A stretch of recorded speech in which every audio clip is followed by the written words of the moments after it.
नमस्कार साथियों, स्वागत है आप सभी का आपके अपने YouTube चैनल आईटी एग्जाम में। साथियों, आज की जो हमारी क्लास होने वाली है इलेक्ट्रिशियन थ्योरी सेकेंड ईयर वाले छात्रों को चल रही है। और जो नीमी पैटर्न है ना आपका, उस पर मैं जो है क्वेश्चन करवा रहा हूँ आपको। ठीक है, तो नीमी पैटर्न पर क्वेश्चन हम कर रहे हैं और आपको एग्जाम में देखने को मिल भी जाएंगे। और बेसिक से हर एक सवाल मैं आपको समझाते चल रहा हूँ, क्योंकि अभी हमारे पास है टाइम। ठीक है, कि हम आराम आराम से सभी क्वेश्चन को बेसिक से पढ़ सकें। ठीक है, हर क्वेश्चन के बारे में आपको पता चलूँ, ताकि आपको थोड़ा सा आइडिया हो जाए। ठीक है, और मैंने आप लोगों के लिए एक ई बुक भी जल्दी लॉन्च करने वाला हूँ आप लोगों के लिए। ठीक है, ई बुक जिसमें पूरी की पूरी ई बुक होगी। वो मतलब कहने का ओवरऑल मतलब ये है कि उसमें बेसिक से जैसे आप लोग बुक होती है ना, आपकी बुक होती है, हमने पूरी की पूरी बुक यानी कि एक किस्म से पीडीएफ फॉर्म में कन्वर्ट करी है और वही बुक के तौर पर हमने तैयार की है। ठीक है, तो बेसिक से आपको सब कुछ वहाँ पर देखने को मिल जाएगा। ठीक है, जल्दी बता दूंगा कब आएगी। ठीक है, लेकिन अभी तैयार हो रही है। क्वेश्चन नंबर मैं यहाँ से छोड़ देता, क्योंकि जब पिछली क्लासेस में थोड़ी सी आवाज में थोड़ी दिक्कत होती, तो इस कारण से आज इस ये है ना, अब थोड़ा सा आपको सही समझ में आ भी रहा होगा। तो मुझे आपको बताना है आंसर।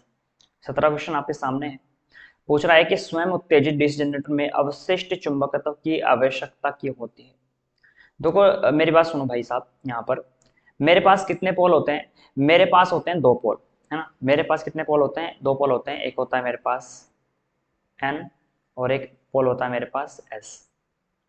आप लोग जानते होंगे एन और एस। तो इसी के बीच में हमारा जो है चुंबकीय जो फ्लक्स है, उसी के बीच गति करता रहता है। ठीक है, इन्हीं के बीच जो है गति करता रहता है। कब गति करेगा? जब हम इसमें कोई एक कोयल छड़ लेंगे ना।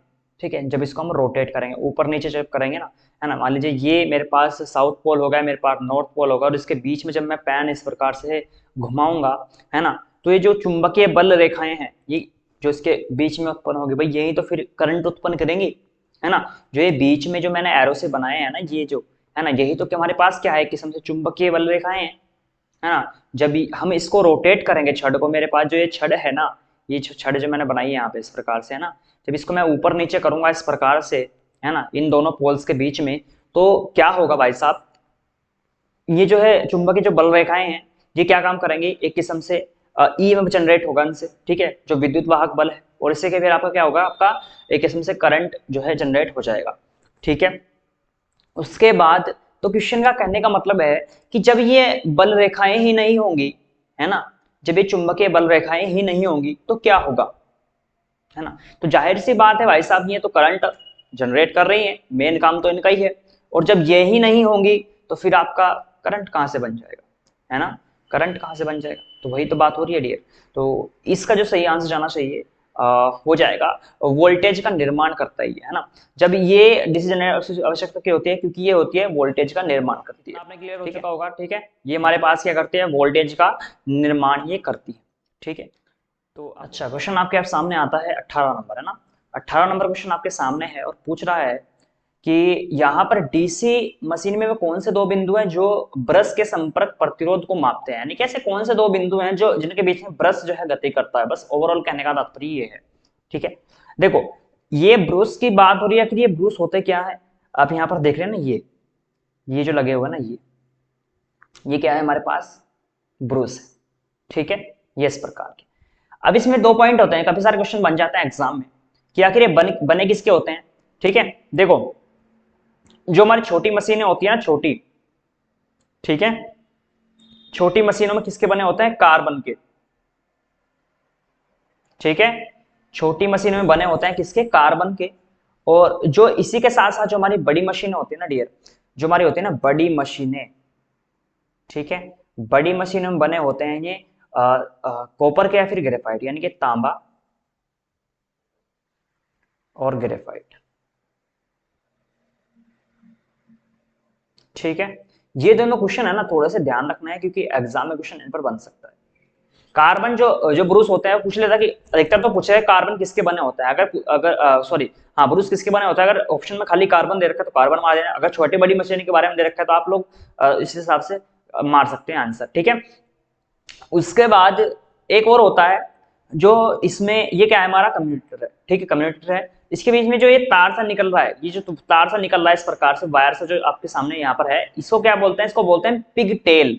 है, क्या बोलते हैं डियर, इसको पिग टेल। पिग टेल, है ना, दिख रहा है ना आपको, हाँ बिल्कुल सही दिख रहा है। पिगटेल,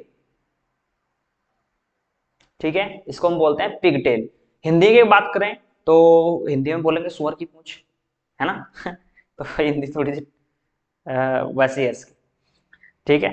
तो वही क्वेश्चन ने पूछा है कि प्रतिरोध किन किन के बीच में संपर्क में आता है। प्रतिरोध भाई एक तो हमारा कम्युनिकेटर हो गया और एक हमारा हो गया ब्रुश, तो ऑप्शन देख लो कौन कौन सा है, ब्रुश और कम्युनिकेटर के बीच प्रतिरोध, ठीक है, तो ऑप्शन नंबर सी, ठीक है। तो ये ब्रुश के बारे में जो छोटी छोटी बातें हैं आपको ध्यान रखना है, क्वेश्चन रिपीट हो सकता है, तो इस क्वेश्चन का सही आंसर क्या होगा, ऑप्शन नंबर सी।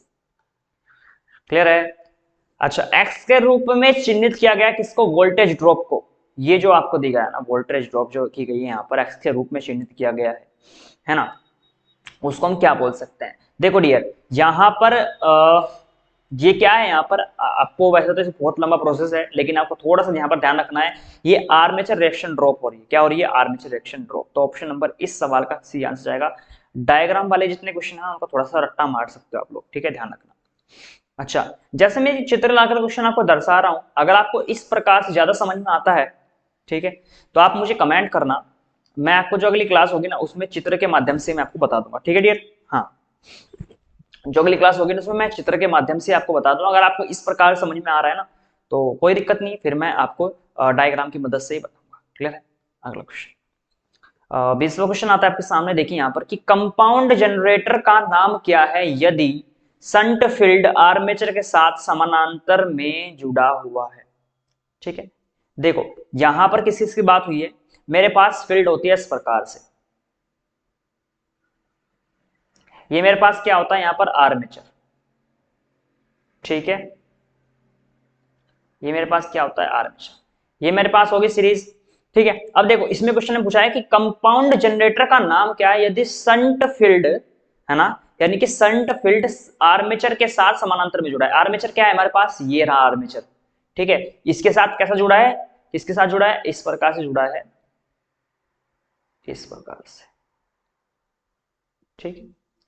तो देखिए बात किसकी हुई थी, कंपाउंड जनरेटर की हुई थी। तो कंपाउंड में भाई साहब ये सीरीज के साथ आएगी आर्मेचर के। जब पिछली क्लास हुई ना, ये देखना डायग्राम वाला क्वेश्चन मैंने आपको समझा रखा है, ठीक है। तो इसको हम सही जो आंसर जाना चाहिए वो जाएगा हमारे पास यहाँ पर, अगर यहाँ पर आधे में आ रही तो मैं आपको बताता कि शॉर्ट संट कंपाउंड होगा, ठीक है, option number D, short shunt compound होगा, ठीक है, कि लघु संट यौगिक, ठीक है। अगर यही बात पूरे वाइंडिंग पे होती, इस प्रकार से होती यहाँ पर, यहाँ से लेकर के यहाँ तक, है ना, अगर ये ना होता, अगर पूरे पे होती तो फिर क्या होती, लॉन्ग संट, है ना। तो ये भी क्वेश्चन का हिसाब से आंसर क्या जाएगा हमारे पास, शॉर्ट संट, ठीक है। तो ये हमारा सही आंसर हो जाएगा यहाँ से यहाँ तक, ठीक है। आपको क्लियर हो गया। चलिए अगला क्वेश्चन है 21वां सवाल आपके सामने इस प्रकार से प्रकट है और इसका सही आंसर आपको बताना है। अगर सही आंसर जानते हैं तो आप लोग इसका बता सकते हैं मुझे, ठीक है। देखिए क्वेश्चन ने पूछा गया है कि क्यों एक डीसी जनरेटर के आर्मेचर कोर पटलित होते हैं।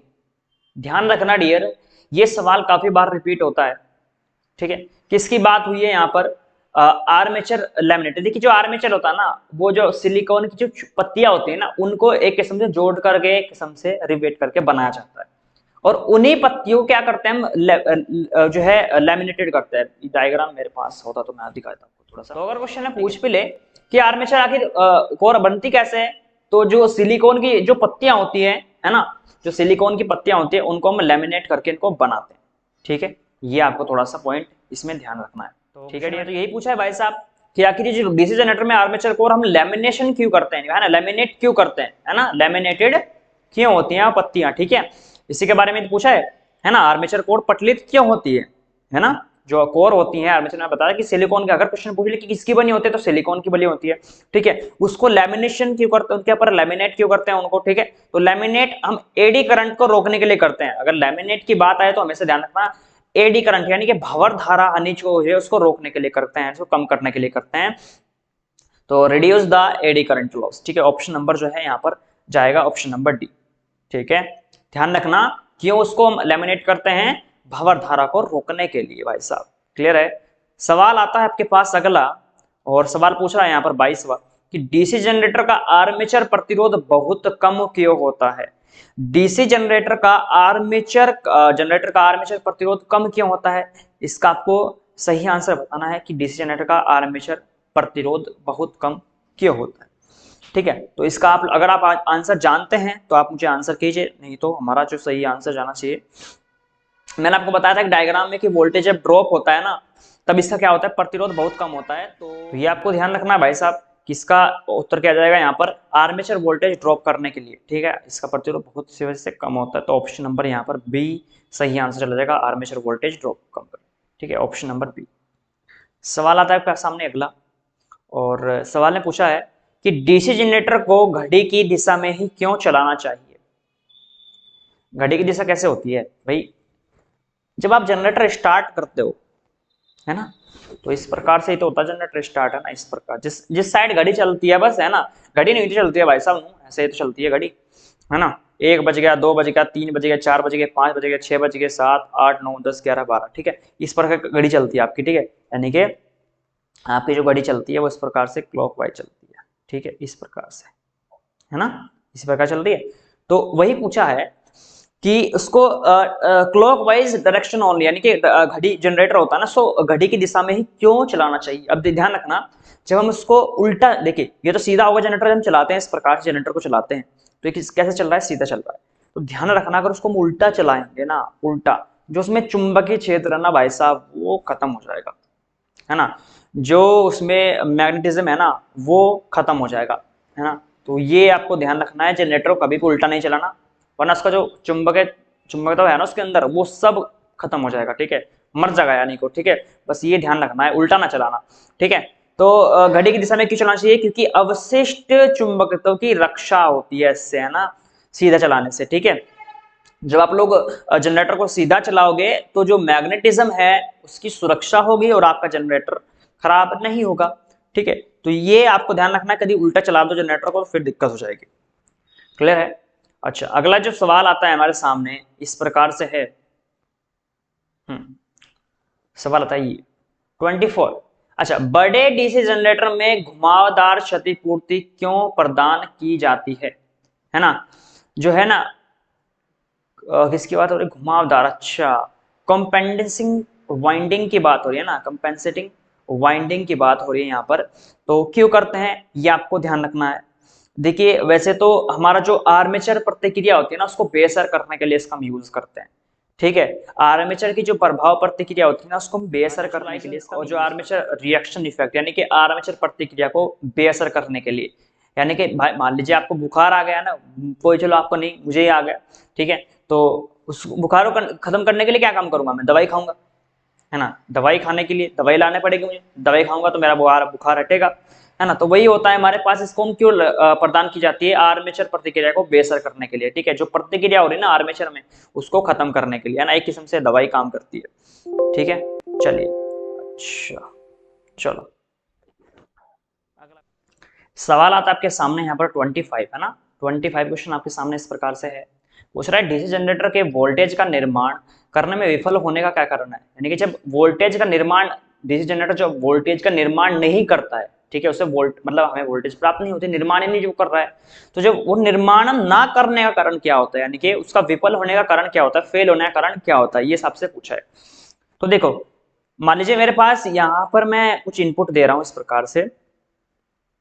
ठीक है, ये मेरे पास फील्ड वाइंडिंग है, और ये मेरे पास क्या है, यहाँ पर आर्मेचर मैंने लगा दिया। ठीक है, ये मेरे पास इनपुट हो गया, और इनपुट यहाँ से दे रहा हूँ मैं, बैटरी लगा दो कोई नहीं, और यहाँ से क्या निकलेगा मेरे पास, आउटपुट। ठीक है, आउटपुट यहाँ से निकलेगा, इनपुट मैंने यहाँ से लगा दिया। उसके बाद ध्यान रखना कि जब यहाँ से मैं इनपुट दूंगा तो इस प्रकार से यहाँ पर जो है ना वोल्टेज ड्रॉप यहाँ से होगा, यहाँ से जो है जो करंट है यहाँ से प्रवाहित होगा। तो ध्यान रखना डियर, विफल क्यों होता है, देखो ऑप्शन के हिसाब से मैं आपको बताता हूं कि जब, पहले तो मेरी बात सुनो, जब हम करंट ज्यादा देंगे ना, है ना, कि जब हम करंट ज्यादा देंगे ना तो क्या होगा, आपका वोल्टेज का निर्माण करने में यहाँ पर भाई साहब जब सारा ही सारा यहाँ पर एक किस्म से यहाँ पर जो चीज है ना, वो यहीं पर खत्म हो जाएगी, तो फिर आउटपुट आगे क्या जाएगा, है ना, जो मेरा करंट है वो जब यहीं पर सारा का सारा खत्म हो जाएगा, जब बढ़ा दूंगा तो यहाँ पर डैमेज सिस्टम बनेगा यहाँ पर। ठीक है, जब यहीं पर सारा खत्म हो जाएगा तो आउटपुट क्या मिलेगा, तो ये ऑप्शन के हिसाब से चलता है। देखो लूज ब्रश कनेक्ट, है ना, जब ये अगर जब हमारा लूज ब्रश कनेक्ट यानी कि ढीले ब्रश संयोजन होते हैं तब तो हमारा जनरेटर क्या होता है, रुक रुक के चलता है, क्या होता है, रुक रुक के चलेगा हमारा जनरेटर इसमें। तो जब जो ब्रुश होता है ना ढीले से इंजन में जोड़ते हैं ना, है ना, हो जाते हैं। उसके बाद आर्मेचर प्रतिरोध अधिक, इसमें क्या होता है, इसमें हमें आर्मेचर जब प्रतिरोध अधिक होता है ना, आर्मेचर का जो प्रतिरोध अधिक होता है, ठीक है, तो अब क्या होता है, हमें वोल्टेज कम मिलती है, ठीक है। आर्मेचर प्रतिरोध अधिक होगा तो वोल्टेज हमारे पास कम मिलेगी, ठीक है। ऑप्शन नंबर ये भी कट हो जाएगा। फील्ड प्रतिरोध क्रांतिक प्रतिरोध से ऊपर, फील्ड प्रतिरोध क्रांतिक प्रतिरोध से जब ऊपर होगा तब हमारा वोल्टेज का निर्माण नहीं होगा, तो यही ऑप्शन से जाएगा।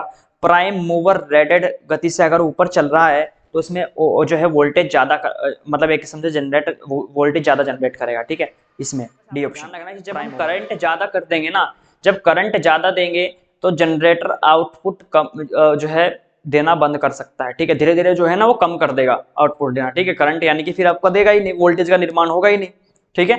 तो ये आपको ध्यान रखना है, ठीक है। अगला क्वेश्चन आता है कि जनरेटर का नाम क्या है यदि इसका क्षेत्र आर्मेचर के समानांतर जुड़ा है। अच्छा, उस जनरेटर का नाम क्या है जिसका क्षेत्र आर्मेचर के समानांतर, देखो आर्मेचर मेरे पास क्या है, इस प्रकार से है, मैंने आपको बता रखा है, ध्यान रखना डियर, पिछली जो क्लास हुई थी मैंने आपको बताया भी था, ये मेरे पास आर्मेचर हो गया,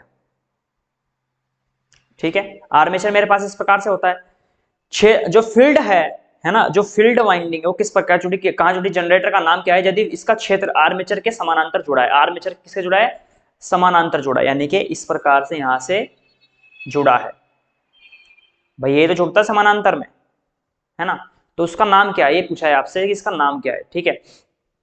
तो मैंने आप लोगों को बता रखा है, अब वो क्या होता है हमारे पास, संट जनरेटर, है ना।